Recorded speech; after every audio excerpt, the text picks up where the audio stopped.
Hi guys, welcome back to another video. My name is Marlene. Thank you so much for watching. Today's video is going to be about the shadow. What is shadow work? How it can help you to manifest, how to use it to heal, do quantum leaps. So hopefully this video helps you on your spiritual journey.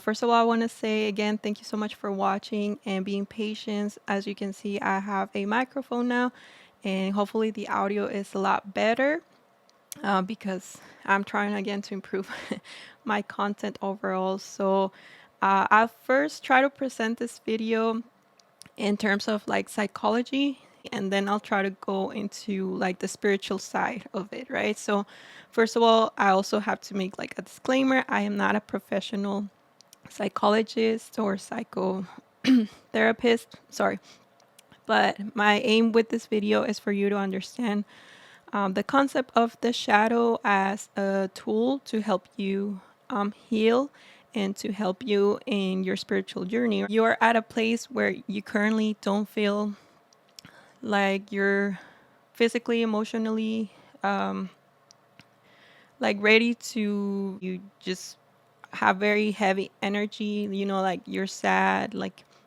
you don't find a way out, like maybe just you can listen to this video, right? But like don't practice what I'm gonna like talk about, because again it can put you in a place where it might not be like at it's not a good time, right? So it's, that's kind of like my advice, like just don't practice it until you are at a place where you actually do feel that you can take on the work. We're gonna talk about the shadow in terms of psychology, right? So in psychology, they use this term, the shadow, because it was used by the famous psychiatrist Carl Gustav Jung in recognizing our unconscious side, right? So we gotta remember we have our conscious and our unconscious side. So Carl Jung was very into exploring the unconscious and finding the archetypes, and one of them was the shadow. This will be like behaviors that we don't see in ourselves, but like have an impact in our life. So this can be fears, traumas, memories, emotions that we don't allow ourselves to express. Okay, so the shadow can also become like a pattern that you unconsciously do, but you have to break, right? So you can have a better life. And in a way, it kind of is like you breaking karma and transcending karma, right? So you, again, you can be a better person or heal those parts of your your psyche. So the shadow, when it comes to psychology, again, is more of like dealing with the mind. So that's why I said like I'll talk about it later spiritually. So as far as our psyche, it's our unconscious is very primitive, right? So we can't really access it because it's like entering a dark room. We're entering that background of our mind that we were programmed either from generations, in our genes, or from our childhood, that we think that's the way reality should go, that we think that's how things should be done, or that we behave and unconsciously because we do it automatically, right? So once you become self-aware, maybe at a later age, like as an adult, you can go back and actually, like reflect, oh, I've been doing this unconsciously all my life, and that's why I'm at a place where I'm at. Like if you want to be a better human being, you'll start realizing like I'm not that perfect, and recognizing the shadow is actually takes a lot of recognizing that we're not perfect, right? That we have that dark side of ourselves. So it's also learning about, as a society, that we have this taboo things that we again hide from like the public eye because we want to portray this like perfect image, right? So the shadow also is about like healing your inner child. So now I'm going to talk about it more in spiritually. So spiritual world, the shadow can mainly be seen as our ego in our spiritual journey. What we're trying to do again to gain more light in that path of enlightenment, right, is transmuting that ego, that shadow from us, right? So that's why it's very important to understand about the shadow, because it's not denying the fact that you're perfect, but it's also like you not holding on to that uh, shadow, because again, you kind of have to transmute it in order to gain more light. So let me make it more like simplified, I guess. So in a way, it's like, you know how energy like doesn't, is not created or destroyed, it's only transformed, right? So it's the same way with the shadow. It's like they use the word integrate, like you have to integrate your shadow. But for me, that word, it, for some reason, it just doesn't sit right. I like to say like transmute, right? Or transcend, because you actually understand the shadow and you can move on from it, right? To use it as a lesson in your path, right? So let's say, for example, if you been like just drinking, partying, not really doing nothing for yourself, that obviously, like, it's easy to see, right? Like your shadow aspect, like you are trying to heal on this path, then you will recognize that as your shadow. And then once you do that, then you're able to, hold onto the light. So what is the light? Is love, is wisdom. In the material raw, they explain it how the light is that love, wisdom, it's order, and the darkness is more of like chaos, right? So as abstract that it can sound, the shadow is also an action that you can take. It's not just something that, oh, let me like figure it out and okay, I understand it, but I won't do nothing about it, right? No, it's like actually you taking those actions to actually transmute that aspect of yourself, right? So it's pretty much turning that shadow into a virtue. So a virtue is something that it's in the heavenly realms, it's order, it's a frequency of light. So like the angels, right? They each have their own pattern, their own, I guess, like power. Uh, I don't want to get too into that. So that's the same way that when you are trying to transmute the shadow, you're gonna embody those aspects of the light, right? So it's going to be order, light, love, the path of virtues, right? Let's say that you understand the shadow, but you just don't want to do nothing about it. This is what in spiritually they call taking the left hand path. So pretty much you're practicing what is called Luciferianism or Luciferian practices, because it's the path of chaos, okay, where you like never transmute the shadow. And that can also mean you're not understanding uh, the spiritual knowledge. For me, at least, I believe that's a spiritual escapism where you just don't want to do the work, what it takes, right? And there are shadow aspects that obviously as a society, like it's going to be hard to transmute that, right? But as an individual, we can always do something about it. So I want to like emphasize this because in the material of raw, they talk about how we choose the path of the positive polarity or the negative polarity, right? So very briefly, like they say that those that don't take like a decision of either path, usually they tend to fall on what is called the uh, path of, or the abyss of indecision. So you're in that like 50% to like 5% where you don't decide.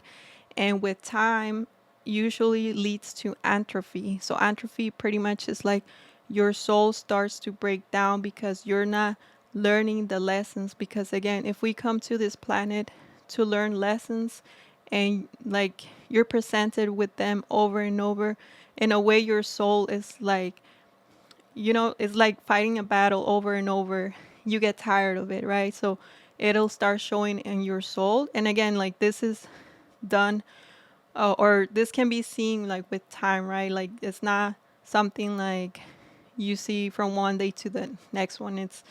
It takes time, but it Raw says that it usually it's like this abyss of indecision tends to be a decline in life, but like at a slower rate. So in reality, like you're falling um, into the unconscious, right?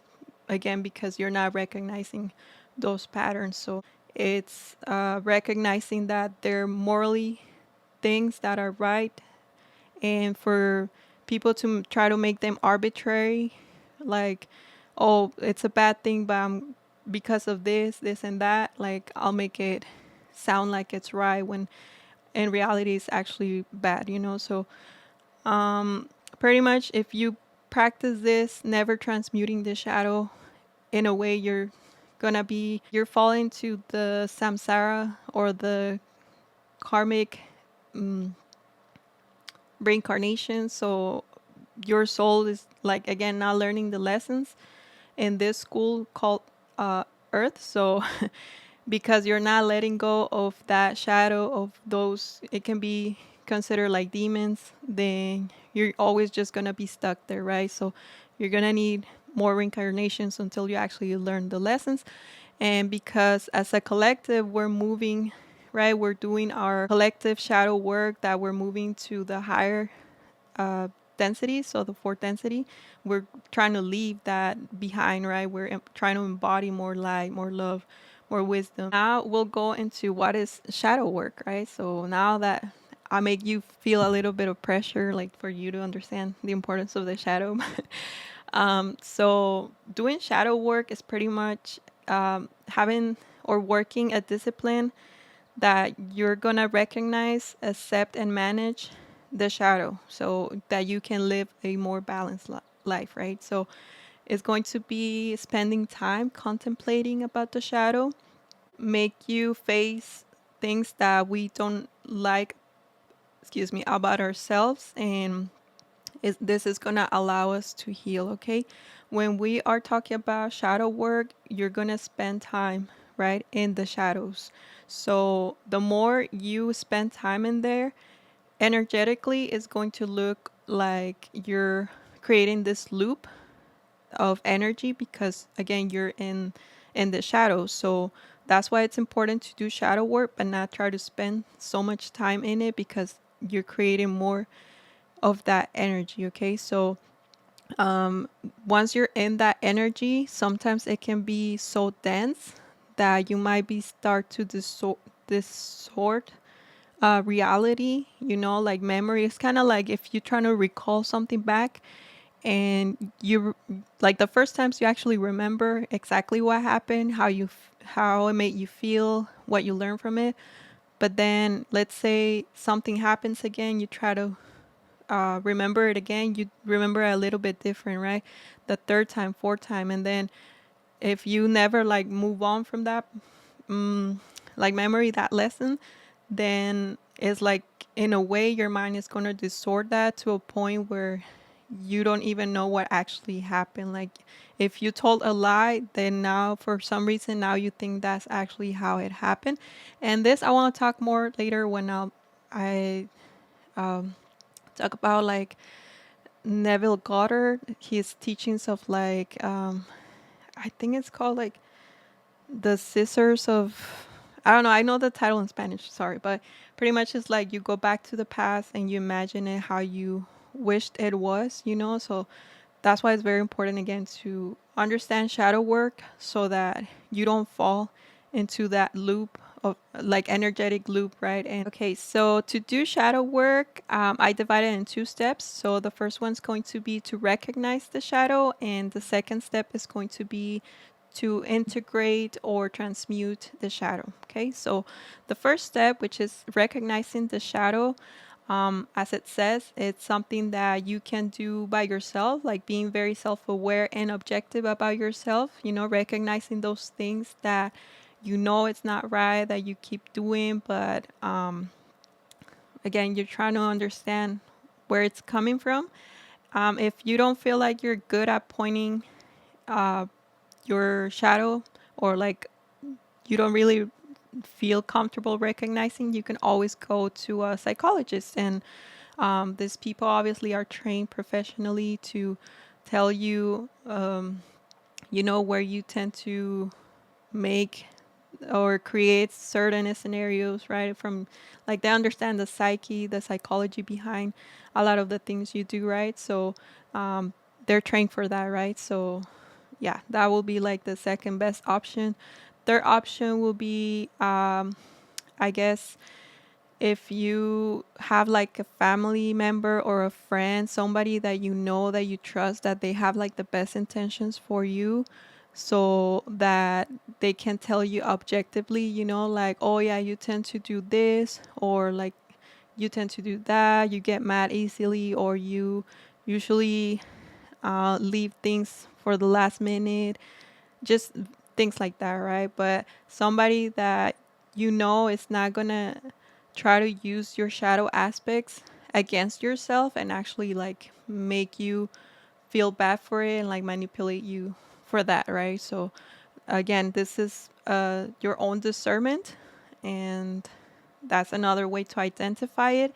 And the last one I put was actually astrology. Like, if you really study astrology, or if you know a professional astrology that emphasizes into karmic astrology, they can also tell you what your shadow aspects are. Yeah, once you are able to understand your shadow, like identify it, again, it's going to be very individually. So each person has their own shadow, okay?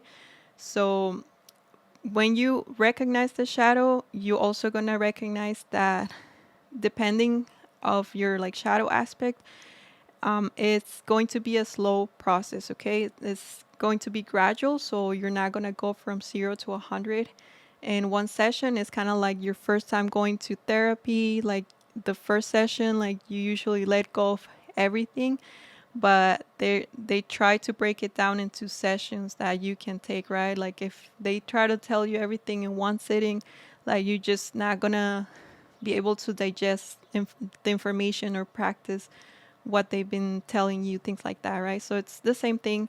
If you try to do this, like you recognize the shadow and you just don't do nothing about it, then again, that's practicing spiritual escapism. So we don't want to do that, right? We want to be conscious about our shadow. And second step is going to be transmuting it. The second step, transmutation, means that you're going to find the virtue of it, of that shadow, and actually give it love, okay? And you're going to pretty much configure your shadow so it's to its like virtuous side, right? So in a way, once you're able to recognize the shadow in yourself, you can also do this collectively. But again, I'm just going to focus more into like the individual aspects of it, because I think it's easier when you can work with yourself later on, like you're able to see it as a society, right? Now I'm going to give some examples to kind of give you an idea how you can do this transmutation work.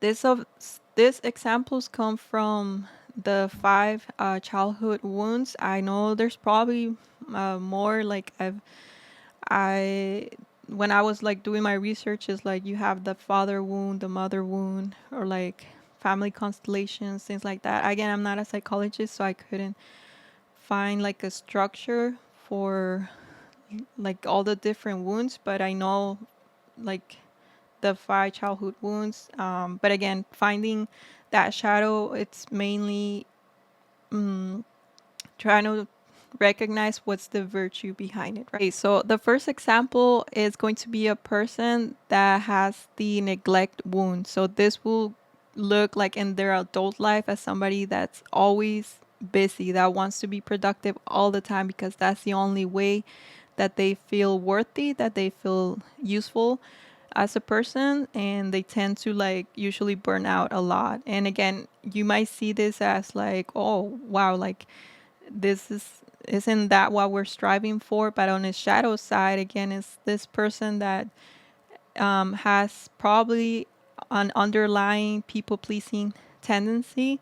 So they derive their worthiness from doing things. So because they didn't receive the attention, the love, the affection they needed as a kid, now as an adult, they feel like they're not worthy, and instead it's their shadow is trying to show them that they in a way like hate themselves.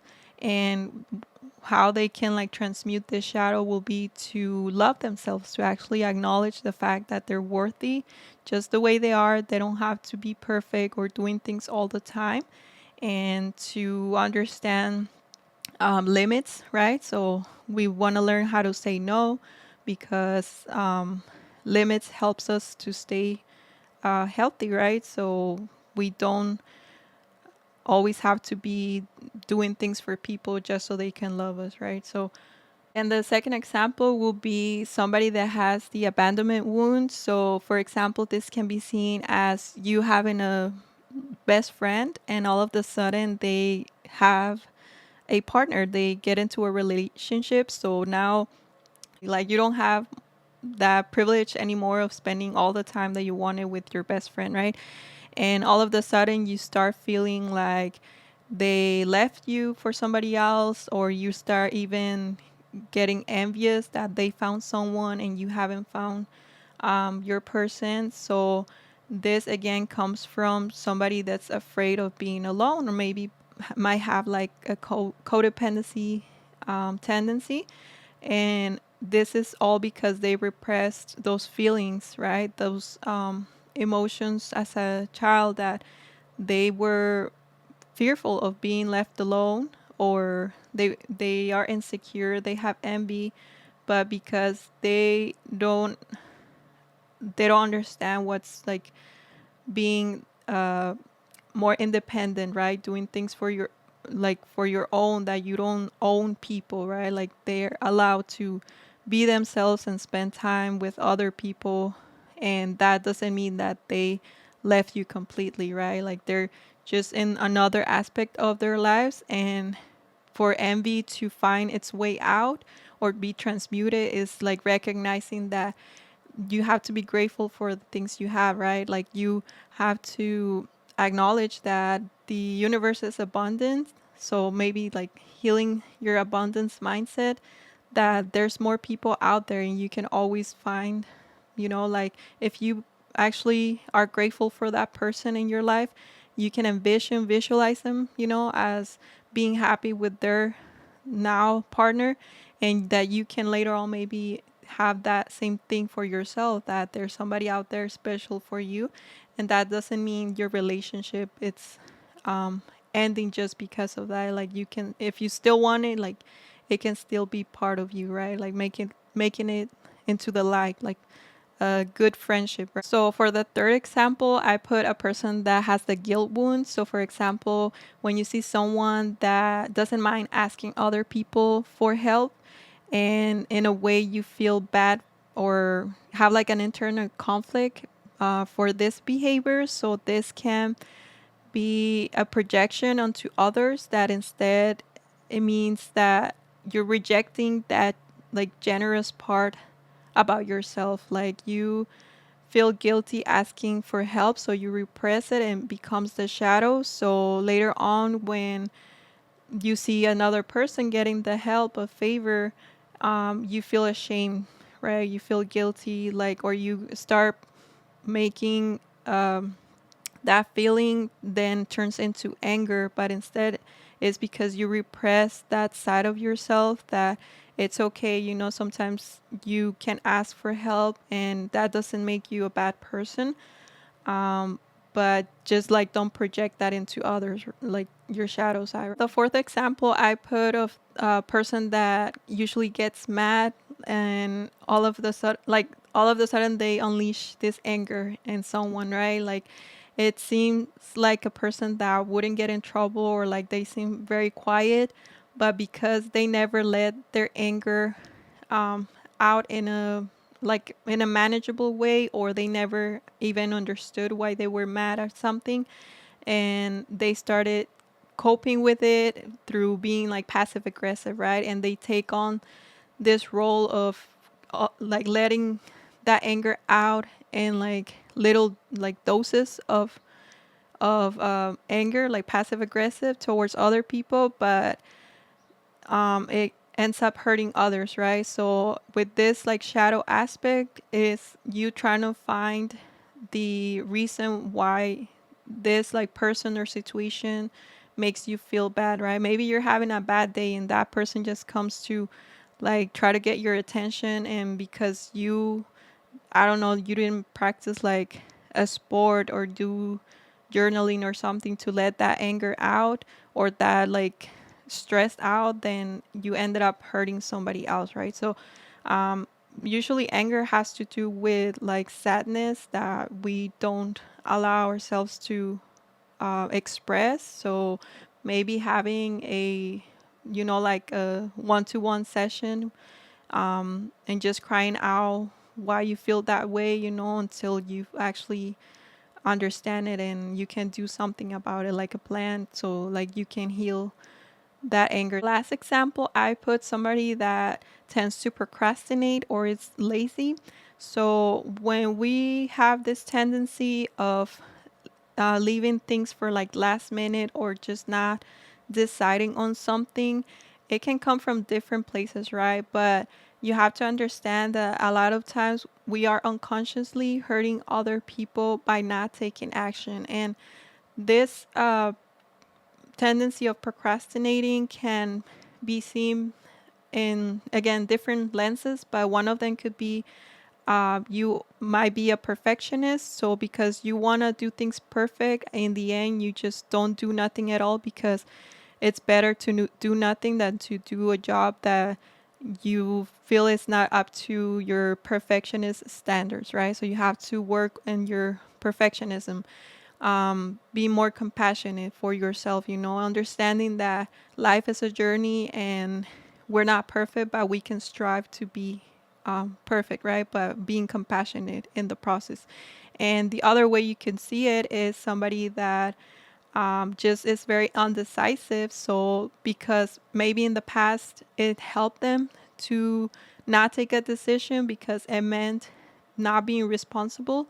So, it can leave this burden of responsibility to somebody that actually can take the burden, and that way it in a way like protected you. So you gotta understand when it's like the right time to actually make decisions and like to be more of a leader in your own life, how to take decisions, feel confident, and work on those aspects of yourself so that you can be more determined and you can be more disciplined. So this in a way can be seen as you embodying that the other aspects of it. So its virtue will be like discipline, right?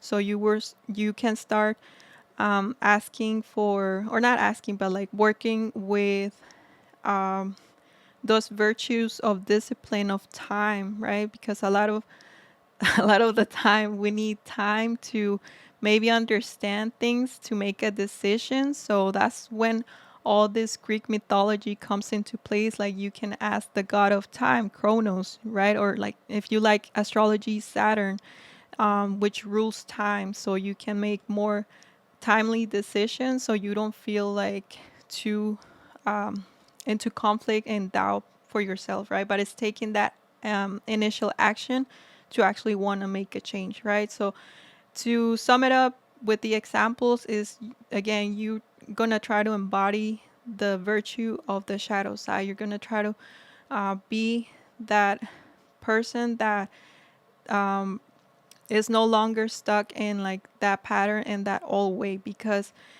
again, when we do shadow work, it's like you're identifying, you're seeing the shadow, right? So when you see the shadow, let's talk about procrastinating. You see your old self as being a lazy person that procrastinate, doesn't do nothing, or just goes through life not really knowing what you're doing.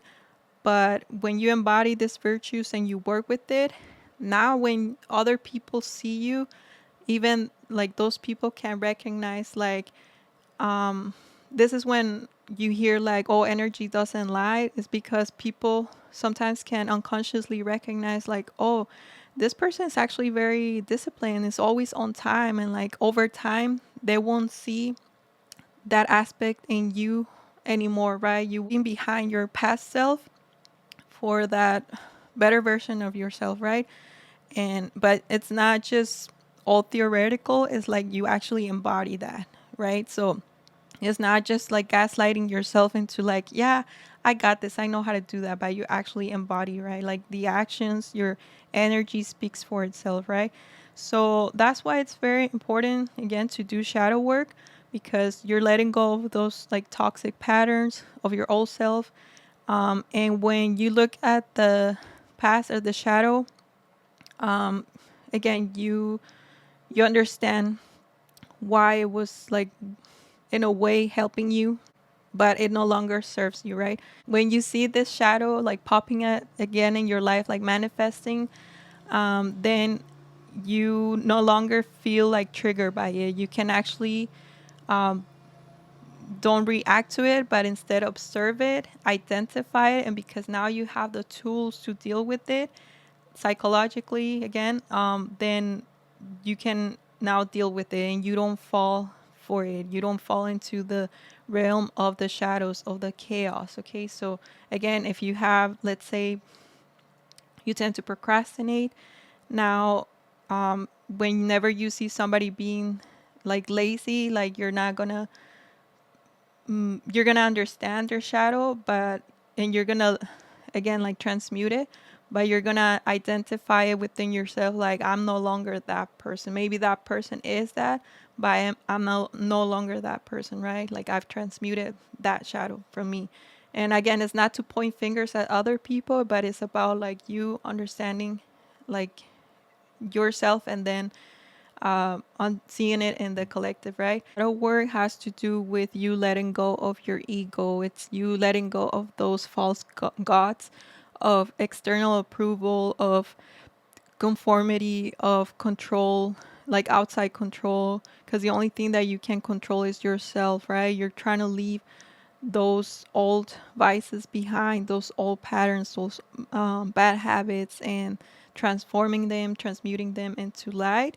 So, in a way, it's like you're no longer being a slave to that old self. Now, I'll get into my favorite part, the one I've been waiting for. So, how we can use shadow work to manifest our better reality, right? How we can use it to do quantum jumps, or what they call it in quantum physics, like doing quantum leaps, right? So basically, when let's go back a little bit to the material raw. So basically, we know that we are living in densities, right? So we are currently in the third density. If you know about dimensions, like we're in the third dimensions, we're moving to the fifth dimensions. But when it comes to densities, I feel like it explains it a lot better.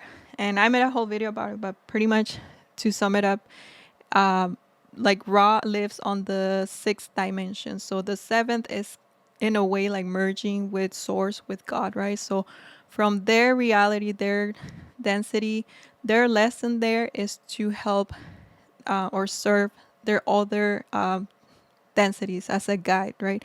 So that's where the like the higher self comes from. But the higher self is not like you as an individual, it's more like a collective.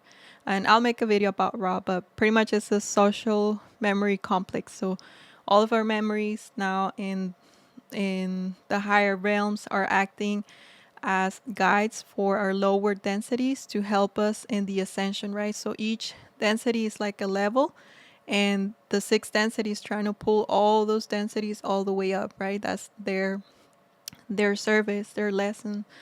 And you can see this as like you being your higher self, so your future self, that better version of yourself guiding you, right? So when it comes to manifesting or like working with the shadow, in a way, it's like you are traveling in your present moment, right? This person that already has a higher level of consciousness, that can deal with situations that in the past, in the lower densities, you couldn't understand because you didn't have that level of consciousness, right? Same thing with like raw and the six densities. Like even if they try to explain to us what the seven and eight densities are, like our mind is not able to process or understand all that information. Like it's gonna take time, right? So when we're traveling through the densities, again, you're doing it with conscious and with your heart. That's why you gotta see it as in like your mind and heart holding themselves together and traveling through time. That's why it's very important when you're learning about like the law of attraction and all this like manifestation techniques. They always tell you about like feeling is the secret, right? Like you gotta feel it, that it's real, and visualize it, because they're trying to tell you that even though you can do all this mental work, everything is mental, the universe is mental, but if you don't have the feeling, the heart, that love in yourself, then you're not going to be able to manifest that circumstance. It's the same. You're going to travel through the densities or through time is using both. So you're going to use your mind and your heart to go back in time to that space, to that time when you didn't have the necessary, again, consciousness and heart to deal with that situation. So it's in a way, because we're dealing with like the inner child wounds, is in a way you being your own parent, what they call like reparenting yourself, right? The shadow is like this energy, this dense energy that is like stuck there, right? That is like very dense, very heavy, and it has to come up, or like somebody has to flash it, and it's going to over time like dissolve, right? So that's because when you are trying to manifest, you are kind of like envisioning your future self, right? With the current consciousness that you have, right? So when you're trying to move to the future, a lot of times this energy that's right here won't let you move to the future, because again, you're trying to fall into that pendulum of just thinking that you're going to manifest with how you think, how you feel, but you never do any introspective to actually see the real cause why your manifestation might not be coming. And it can be, again, because you might have a wound of, um, let's say you have this trauma of, um, I don't know, like abundance, right? Like you don't have an abundance mindset because you grew up in poverty, right? And you do all these techniques about being grateful and understanding like money and all of that. And all of a sudden now you're trying to manifest more money, but because you don't really see your child wound, it's always like you get money, but it's never enough. Like, or it always tends to leave really quick, right? Disappears because you're not able to hold on to all that energy because you have something else like constantly pulling you back, reminding you, right? And until you undo that energy, now you're able to move, right, to that new, better version of yourself. So that's kind of how quantum leaps work. If again you want to see it more into the terms of like the raw material, it's love and light, right? You're using your mind and your heart to travel through timelines that you understand now with a different perspective, right? So now as an adult, you can tell your younger self like it's okay um, to feel this way, loving that aspect of yourself, sending it love, telling it you didn't know that maybe your parents um, were having a hard time with money, with resources, but they were really trying their best to give you what they could with the level of consciousness they had at that time, right? So it's about understanding that, sending it love, but again, not being trapped just on that past that, oh, yes, because I grew up in poverty, and then you start to like romanticize it and you never really moved on. So that's why it's important again to transmute it, because in a way where you focus your attention is where you're gonna live, right? So that's gonna be your present moment. So that's why when people do, or maybe even unconsciously, shadow work where they are like stuck in a memory of the past, for them that's still their present moment. They're living in that past life, you don't find like the ability to see your future anymore. Like you don't understand your future or your present because you're just living in the past time. So that's why I don't want to sound too judgmental, but pretty much is when you see those people that just seem like they're stuck in time, it's because they did that, like they travel with what they had, their consciousness, their love, and they went back, oops, sorry, they went back to the past, and in a way, because they never healed that energy, they just live in that reality because that's all they can do, that's all they understand. And unfortunately, like it's gonna take more time for them to transmute that energy, right? And because it starts to become more and more dense. And again, we don't want to point fingers at other people because everybody has their individual path. But when you're in the path of um, your spiritual journey, to embody more light, you want to understand again the importance of transmuting, changing your perspectives, that there is literally like light at the end of the tunnel. And if it makes you feel better knowing that we're doing this collectively, so there's always someone up there, up or here, sending you that love that you needed when you didn't have like the tools, right? Is again like taking care of that inner child now as an adult, right? So it's understanding everything from a different perspective through the lens of love, okay? This shadow work thing, again, is not an energy that you can just deal with it within one sitting. It's because I saw this post on Instagram. I thought it was funny, but they say like when you go to your therapist on the first session, it's like you let everything out and it takes like 2-3 hours, but later on those sessions are like shorter and they don't take as long. But in reality, it's like you don't want to do that. Like you gotta understand, like they also are like real people. And imagine like them taking everything that you've been holding for so many years, right? Like let's say you've been dealing with something for 50 years and you try to all let it go in a session of like 30 minutes. Like it's not gonna work like that, right? So just try to give yourself some compassion and understanding that it's a process, and the process can take time to heal. And that again, it's better to start doing something about it, but don't get again like stuck in there all the time. And to finish this, I'm running out of breath, but it's a quote saying that I think it's like by Bruce Lee. It says, "Do not pray for an easy life, pray for the strength to endure a difficult one." So this quote suggests that seeking ease and avoiding difficulties can lead to weaker, less resilient life, whereas facing challenges and hardships can build character and strength.